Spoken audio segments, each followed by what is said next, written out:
el club de revistas. El tema es tomografía de baja dosis para cribado de cáncer de pulmón, un metaanálisis.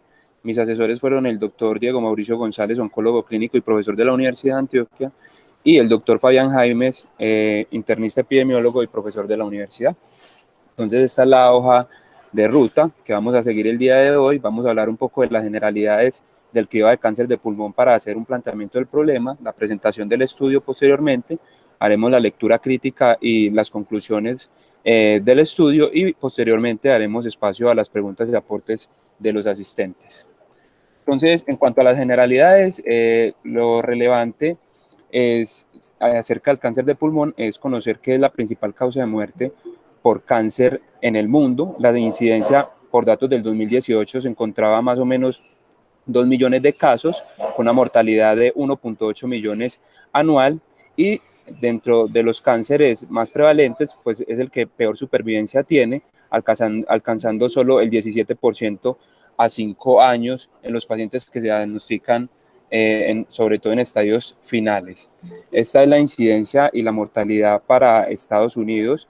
Se ha visto que desde los años 90 pues ha venido disminuyendo, eso por aparición de algunas terapias que prolongan la supervivencia de estos pacientes en estadios más avanzados de la condición.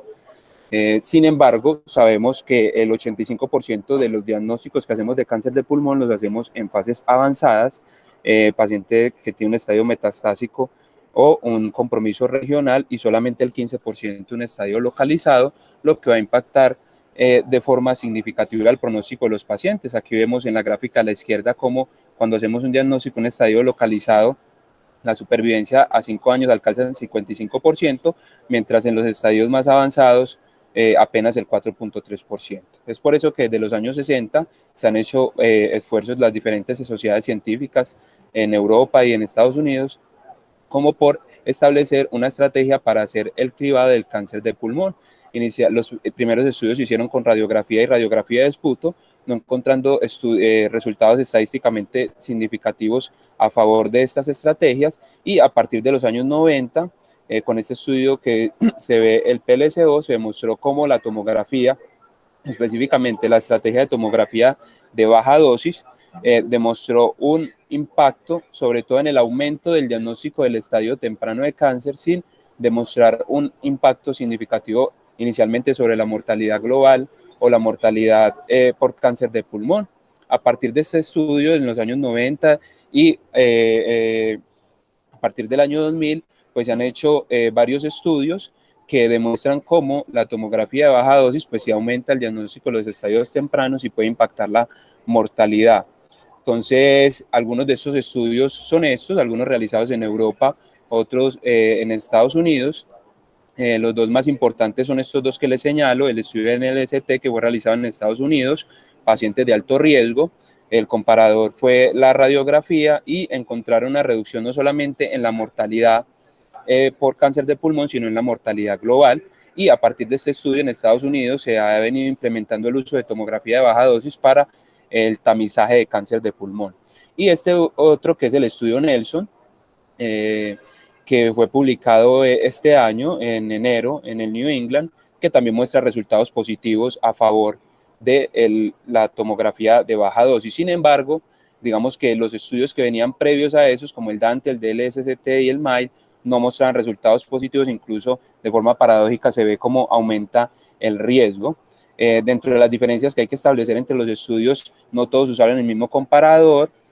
Algunos utilizaron en el grupo control intervención con radiografía, otros radiografía de esputo, y otros no se les realizó screening, y el tamizaje fue con un intervalo de tiempo variable. En algunos, como el NLST, fue anual, en otros fue bianual, en otros trianual. Entonces, digamos que las intervenciones en los grupos fueron diferentes. Aquí les quise traer el estudio Nelson, este estudio publicado en el New England a principios de este año.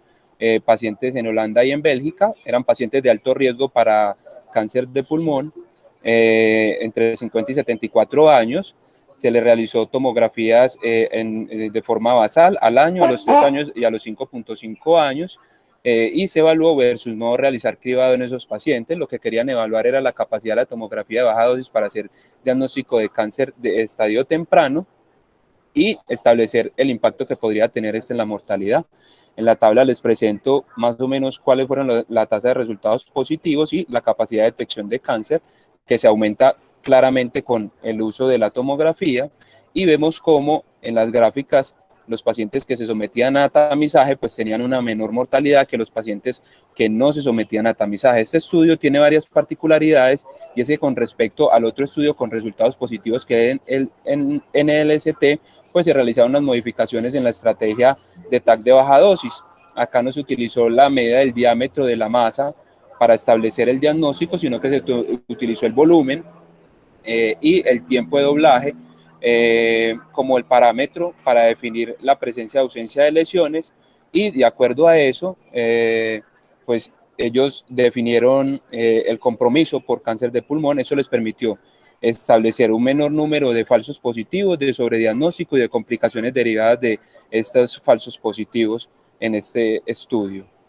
Entonces, a partir de esos estudios que les mencioné anteriormente, se ha establecido cuáles son los pacientes que deberían someterse a screening o tamizaje de cáncer de pulmón. Las diferentes sociedades científicas se encuentran de acuerdo que deben ser pacientes mayores de 55 años, con una historia de tabaquismo pesado, con un consumo de tabaco en los últimos 15 años para los exfumadores o consumo activo, y otros como pacientes que tienen un IPA de 20, pero mayores de 50 años y con otros factores de riesgo. Sin embargo, digamos que esto no es unánimemente aceptado y hay discrepancias entre las diferentes sociedades científicas alrededor del mundo, y encontramos, y sobre todo porque cuando analizamos las muertes por cáncer de pulmón y los pacientes que les da cáncer de pulmón, hasta 2/3 de esos pacientes no cumplen esos criterios de alto riesgo. Aquí vemos un estudio que nos muestra cómo pacientes entre 50 y 54 años o pacientes que ya llevan más de 30 años de haber dejado el cigarrillo, pues no tenían diferencias en cuanto a la supervivencia con el grupo de alto riesgo. Adicional a eso, las otras críticas acerca de la instauración del TAC de baja dosis como tamizaje en los pacientes con cáncer de pulmón están alrededor de las complicaciones, y es que pues claramente estos pacientes tienen un aumento del riesgo de radiación, pero cuando uno mira y compara con la dosis estándar, vemos que apenas estos pacientes reciben 1.4 milisievert en promedio. Incluso en el estudio Nelson recibían una dosis todavía más baja, 0.06 milisievert, y eso se tradujo en un riesgo de menor al 1% de neoplasia en el tiempo. Las otras preocupaciones están alrededor de la tasa de falsos positivos. Este es el ejemplo del estudio en NLST, donde la tasa de falsos positivos fue del 39%, de estudios positivos fue del 39%, de los cuales 96.4 eran falsos positivos. Sin embargo, en este estudio eso no se tradujo en mayor número de intervenciones que los pacientes que tenían cáncer, ni mayor número de complicaciones. Y en el estudio Nelson, como les dije anteriormente, con las modificaciones que se hizo a la hora de interpretar los resultados, pues la tasa de falsos positivos y complicaciones asociadas a los estudios invasivos fue menor. Por lo que al día de hoy la discusión se encuentra acerca de cómo vamos a hacer para implementar el TAC de baja dosis en los pacientes que tienen cáncer de pulmón y lo relacionado con la costo-efectividad de esta estrategia. Entonces, el estudio que les traigo el día de hoy es un estudio realizado en Estados Unidos. Ellos, lo que se plantearon estos autores inicialmente como pregunta de investigación era si en pacientes de alto riesgo de cáncer de pulmón, la intervención con tomografía de baja dosis como prueba de tamizaje versus otras estrategias, entre ellas radiografía, o no hacer tamizaje en esos pacientes, impactaba desenlaces significativos asociados al cáncer de pulmón. Entonces, ellos se valieron inicialmente una herramienta que se llama Open Meta-Análisis. En esa herramienta, ellos buscaron las revisiones sistemáticas más recientes a partir del 2016. Adicional a eso, buscaron las citaciones a partir del estudio NLST y establecieron unas estrategias de búsqueda a partir de los hallazgos de esas búsquedas iniciales. Incluyeron estudios aleatorizados que reportaban datos de pacientes con cáncer de pulmón y o mortalidad global. En la estrategia de búsqueda utilizaron buscadores como PubMed, Google Scholar, Cochrane Registry y Clinical Trials, y posteriormente, una vez tuvieron los resultados, hicieron una tabulación de los resultados, hicieron un proceso de selección. Inicialmente se leyeron los abstracts y posterior a que se definía que el estudio podría entrar como seleccionable, hacían una recuperación de la información completa. Luego que tenían esa información, se hacía una recolección de los datos a partir de cada uno de los estudios. Los datos que recolectaban en términos generales era el diseño del estudio, la tasa de diagnóstico del estadio 1, la mortalidad global y relacionada con cáncer de pulmón, el daño derivado de estudios invasivos, la tasa de sobrediagnóstico y los falsos positivos y los hallazgos incidentales, y se evaluó el riesgo de sesgos de cada estudio mediante una estrategia, una herramienta que se llama Cochrane Risk of Bias. Se clasificó como alto, bajo o no claro para cada uno de los estudios. Los desenlaces que se evaluaron, el desenlace primario era mortalidad asociada a cáncer de pulmón y mortalidad global, y los desenlaces secundarios era la capacidad de la tomografía de baja dosis para identificar el estadio 1 de cáncer de pulmón y las complicaciones asociadas al cribado o tamizaje de estos pacientes.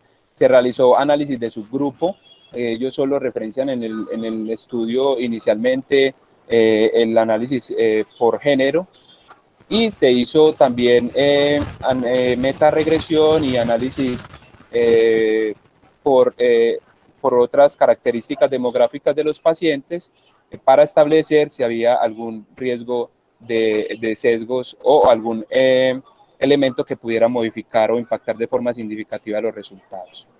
Entonces, en los resultados, ellos nos presentan inicialmente de la recuperación de la revisión que hicieron de la literatura a partir de las revisiones sistemáticas publicadas en Open Meta-Análisis. Recuperaron 9 artículos. A partir de las citaciones del estudio en el ST, fueron 1.479 citaciones, y a partir de la búsqueda que se estableció de las revisiones que se hicieron anteriormente, pues se recuperaron otra cantidad importante de artículos. En total, las citaciones que se tuvieron fueron 3.672. De esas excluyeron 3.611 porque eran artículos de revisión, comentarios o artículos no aleatorizados. Posteriormente se le aplicaron los criterios de legibilidad, entonces que fueran, de ahí 7 estudios se sacaron porque no tenían datos acerca de la mortalidad de los pacientes, y finalmente se incluyeron 9 artículos, de los cuales teníamos más o menos 96.559 pacientes. Estas son cada una de las características principales como de los artículos, de los 9 artículos. En términos generales, podríamos decir que difieren en el tiempo de seguimiento, uno con unos tiempos de seguimiento muy cortos, como 6.5 años en el estudio en el ST. En términos generales, los criterios de alto riesgo eran muy similares, eran pacientes mayores con un IPA bastante importante, usualmente mayor de 30, y las intervenciones también fueron diferentes en los grupos. Algunos estudios compararon contra no hacer screening, otros contra radiografía de tórax, otros contra radiografía de tórax y esputo. Entonces, en los resultados, el promedio de edad de los pacientes que recopilaron era 60 años, el 64.1% eran hombres, 51.7% eran fumadores activos, el IPA promedio fue de 40, 7 estudios se evaluaron versus cuidado usual y 2 estudios versus radiografía de tórax. El número de veces que se sometió al paciente a tomografía fue entre 3 a 5 veces, con un tiempo promedio de seguimiento de 8 años. Y cuando se evaluaba el riesgo de sesgos, pues ellos encontraron de forma importante que 3 de los estudios, Dante, el MAI y el AME, tenían alto riesgo de sesgos, mientras los estudios que mostraban resultados positivos y que arrastran la gran mayoría de los resultados, como vamos a ver, el NLST y el Nelson, eran estudios de bajo riesgo de sesgos, y el resto no tenía claro la clasificación del riesgo de sesgos. Bueno, entonces, retomando la charla, en cuanto a la mortalidad por cáncer de pulmón, vemos como en la tomografía, en el grupo de tomografía de baja dosis, la mortalidad era en términos absolutos menor que en el grupo control, y cuando vamos a ver el estimado del riesgo relativo, había una reducción significativa del 16%, en el mejor de los casos hasta el 25%, con un estimado que no cruza la unidad y que era estrecho. En términos generales, había una reducción significativa de la mortalidad del cáncer de pulmón en los pacientes que se le aplicaba tomografía de baja dosis. En cuanto a la mortalidad global, pues aquí sí no tenemos los mismos resultados, vemos como la mortalidad es similar en ambos grupos en resultados absolutos y en términos relativos, pues había una reducción del 4%, pero con un intervalo de confianza que cruza la unidad, por lo tanto no había significancia estadística en cuanto a este desenlace. Cuando analizaban la mortalidad por cáncer estratificada por género, ellos encontraban que había una reducción significativa de la mortalidad en el grupo, una reducción mayor en el grupo de mujeres que de hombres, sin ser esto estadísticamente significativa para ninguno de los dos grupos. Y cuando analizaban la capacidad de la tomografía para identificar estadios tempranos de cáncer de pulmón, ellos encontraban que en el grupo de tomografía de baja dosis la capacidad era bastante mayor que en los grupos controles, siendo el 48.5% versus 24.3%. La tasa en términos relativos encontrábamos que había un aumento casi de 3 veces del diagnóstico de cáncer de pulmón en estadios tempranos en los pacientes que sometían a TAC de baja dosis, un RR 2.73 que no cruzaba la unidad y con un intervalo relativamente estrecho, es decir, unos resultados casi que precisos. Con una tasa de falsos positivos muy baja, sobre todo arrastrado por las modificaciones que se hicieron en el estudio Nelson, una tasa de falsos positivos apenas del 8%, y un riesgo de complicaciones menor a 1 por cada 1000 pacientes cuando se sometían a estudios invasivos. La tasa de sobrediagnóstico fue apenas del 8.9% en estos pacientes y los hallazgos incidentales 7.5%. La gran mayoría de estos hallazgos estuvieron relacionados con la presencia de enfisema y calcificación de arterias coronarias y calcificaciones valvulares en la tomografía. Sin que cuando sopesamos esto pues con la reducción en la mortalidad, pues vemos que la reducción en la mortalidad, pues digamos que podría uno aceptar esta tasa de falsos positivos y sobrediagnóstico con estos estudios. Entonces, en la discusión, los autores lo que plantean es que los resultados que ellos encuentran son consistentes con lo que se había descrito anteriormente en la literatura. Definitivamente la tomografía de baja dosis reduce la mortalidad en los pacientes sometidos a tamizaje, al aumentar el número de pacientes con cáncer que se diagnostican, aumenta el sobrediagnóstico sin tener esto un impacto significativo, dado que la reducción en la mortalidad es mayor, la tasa de falsos positivos y las complicaciones por estudios invasivos y las complicaciones derivadas de la radiación son todavía mucho más bajas cuando sometemos los pacientes a una estrategia de tamizaje como lo hicieron en el estudio Nelson, pero sí les preocupa bastante la forma de implementación y dentro de la implementación la costo-efectividad y sugieren que cada país debería hacer estudios de costo-efectividad como para tratar de implementar esta estrategia. Dentro de las debilidades ellos relatan que no tienen datos de mortalidad a largo plazo. Ellos estiman que después de usted terminar el screening con ese promedio de 8 años en esos pacientes, pues la tasa de protección del tamizaje apenas alcanza 3.5 años, está más o menos entre 2.5 y 3.5 años, y ellos también tienen en cuenta que la incidencia y la mortalidad por cáncer es variable en cada país, por lo cual, digamos, aunque hay una reducción en la mortalidad, cada país debe diseñar una estrategia de implementación que va a ser diferente para cada uno. Entonces, en la lectura crítica de la literatura, lo primero que abordamos es la credibilidad de los métodos del estudio. Entonces, si la revisión abordó explícitamente una pregunta clínica sensata, pues ellos en la pregunta pico describen muy claramente la población, las intervenciones que se realizan, cuáles eran las intervenciones en el grupo control y el desenlace que se medía era un desenlace pues que desde el punto de vista clínico es muy relevante como es mortalidad. Entonces, consideramos que esta pregunta estuvo, digamos, este punto es positivo. La búsqueda de los estudios fue fue exhaustiva. También pensamos que tiene un punto positivo esta revisión, porque ellos hicieron una revisión exhaustiva, buscaron en PubMed, Clinical Trials, tomaron datos de Google Scholar, tomaron también citaciones de los estudios más grandes con resultados positivos que habían.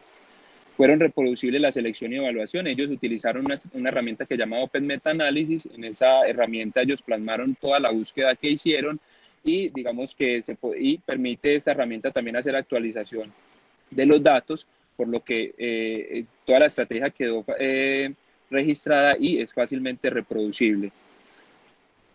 La revisión presentó resultados que están listas para aplicación. Ellos utilizaron como estimado el riesgo relativo con una demostración de una reducción significativa en la mortalidad. Pienso que, dado que los resultados han sido consistentes y muestran también una reducción significativa en la mortalidad, como les acabo de decir, pienso que se podrían aplicar a partir de que tenemos un estimado que nos permite hacer eso. La revisión abordó la confianza en las estimaciones del efecto. Claro, se estableció una pregunta pico bastante buena, digamos que se describieron las estimaciones de forma exacta y se abordaron como las preguntas que uno tiene en términos generales acerca del tema. En cuanto a la confianza de las estimaciones del efecto, ¿qué tan grave es el riesgo de sesgo en el cuerpo de evidencia? Pues yo pienso que en este punto sí hay un punto negativo. Vemos que la gran mayoría de estudios que se evaluaron o no tenían calificación del riesgo de sesgo o tenían un sesgo, un riesgo de sesgo bastante alto. Los estudios que mostraban resultados positivos eran los únicos pues, que tenían un riesgo de sesgo bajo en términos generales. Los resultados son consistentes en todos los estudios. Cuando miramos el estimado puntual, vemos que tanto el riesgo relativo en la gran mayoría de los estudios como los intervalos de confianza se mantienen en límites estrechos y muy cercanos entre los estudios. Y además, cuando miramos la heterogeneidad, vemos como la gran mayoría de los estudios tienen baja heterogeneidad, por lo tanto considero que los resultados son consistentes. En cuanto a la precisión de los resultados, ellos establecen riesgos relativos y vemos como en el estadio 1, pues el riesgo relativo alcanza casi 3 veces, 2.93 después del ajuste, en cuanto al diagnóstico del estadio 1 de cáncer de pulmón, con una heterogeneidad bastante baja del 19%, con un intervalo de confianza que no cruza la unidad, y algo similar para la mortalidad por cáncer de pulmón y la mortalidad global, en esta última sin encontrar diferencias estadísticamente significativas. Los resultados se aplican directamente a mi paciente, pues digamos que la población que ellos evaluaron es la población que uno piensa y que clásicamente se ha pensado que tiene mayor riesgo de tener cáncer de pulmón. Pensaría que los resultados son aplicables al paciente directamente, sí, sin embargo, habría que tener otras consideraciones, como lo decíamos, y es definir claramente si hay una población mayor que se pueda beneficiar de esta intervención. Adicionalmente, hay que tener en cuenta las dificultades en la implementación de un programa de tamizaje en un medio como el nuestro. ¿Hay alguna preocupación sobre el sesgo de reporte o de publicación? Ellos, en realidad, la cantidad de artículos que ellos recopilaron fueron 9 apenas. Ellos, de todas maneras, hicieron funnel plot, pero ellos no hicieron una calificación pues, del sesgo de publicación porque eran muy pocos artículos en términos generales. Y si hay razones para aumentar la calificación de confianza, yo pienso que sí. Yo pienso que los resultados son contundentes en términos de la reducción de la mortalidad y pienso que dado que son consistentes entre todos los estudios, pues digamos que hay razones para aumentar la confianza en este resultado. Hay otras discusiones que hay que plantear. Lo primero, en cuanto al análisis del artículo, es la definición que ellos toman de muerte relacionada con cáncer de pulmón. Esto es algo bastante difícil de definir. Cuando uno va y revisa los artículos, la gran mayoría utilizaron los certificados de defunción con las dificultades que sabemos que tenemos para llenar de forma adecuada los certificados de defunción.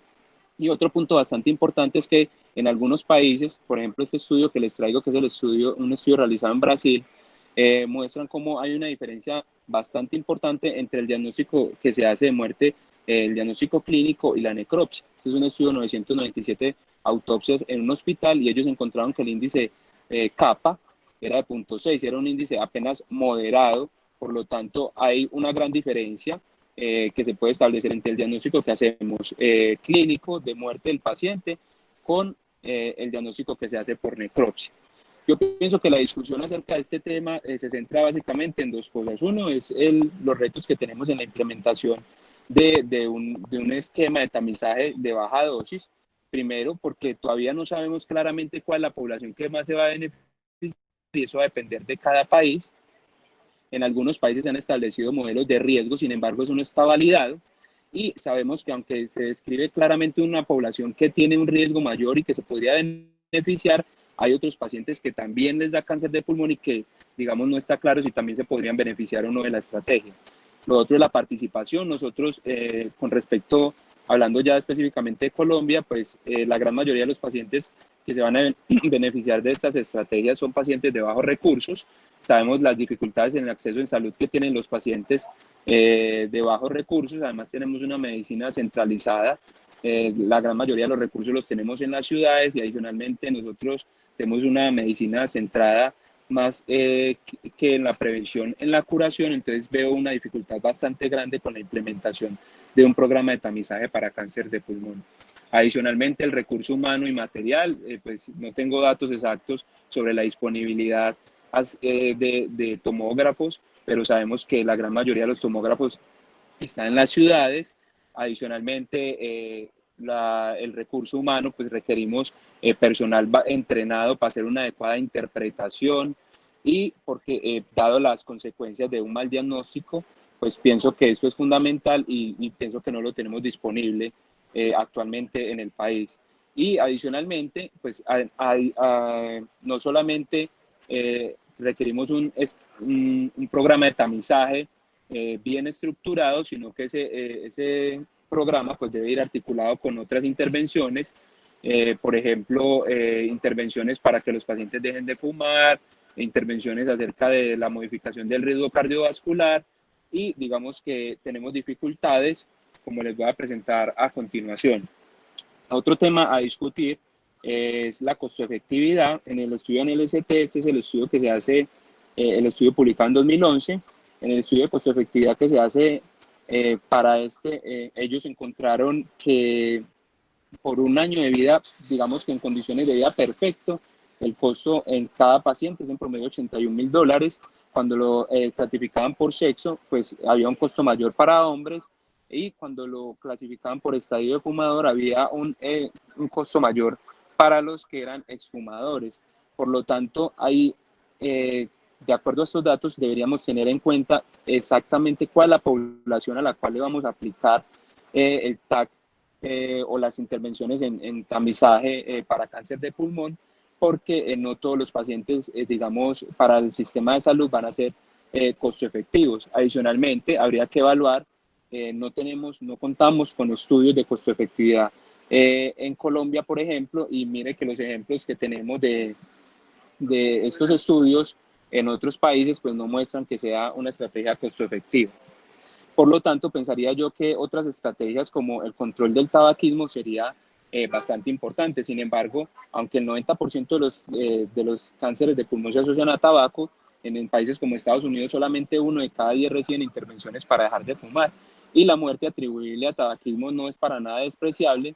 Miren cómo la mortalidad es más o menos 26,464 pacientes por año, con un costo de 4 billones al año. Estos datos de Colombia del 2015 y los impuestos que se le pone al tabaco no alcanzan ni siquiera el 10% de ese valor. Vemos como la carga de enfermedad es bastante asociada al cigarrillo es bastante importante en la gráfica, en el cuadro de la derecha, para las enfermedades cardíacas hasta el 22%, para cáncer de pulmón hasta el 80%, y vemos cómo estrategias tan sencillas como aumentar el impuesto al tabaco, pues tiene un impacto significativo en la reducción de muertes y en la reducción del costo de esas intervenciones asociadas a estas enfermedades. En el cuadro de la izquierda vemos como aumentos del 25, el 50%, del 100% en los impuestos para el tabaco, pues tienen un impacto significativo en esta estrategia de reducción del tabaco y de la carga de morbilidad asociada al tabaco. Por lo tanto, y ya para concluir, yo pienso que hay que tener en cuenta a la hora de definir si, digamos, una estrategia de tomografía de baja dosis es beneficiosa para un sistema de salud como el colombiano, no solamente si impacta o no la mortalidad, que fue lo que encontramos en el estudio, sino que hay que tener en cuenta los riesgos que se vienen con la implementación y los requerimientos que eso tiene y la costo-efectividad. Al día de hoy, lastimosamente, no tenemos estudios de costo-efectividad. La implementación la veo bastante difícil con el sistema de salud y con el modelo de salud que tenemos actualmente, por lo que yo pensaría que más que pensar en implementar este programa de TAC de baja dosis, de pronto nos beneficiaríamos más de estrategias para el control del tabaquismo y prevenir la reducción y prevenir las complicaciones asociadas pues al consumo de tabaco. Muchas gracias y bueno, abrimos espacios para la discusión y las preguntas.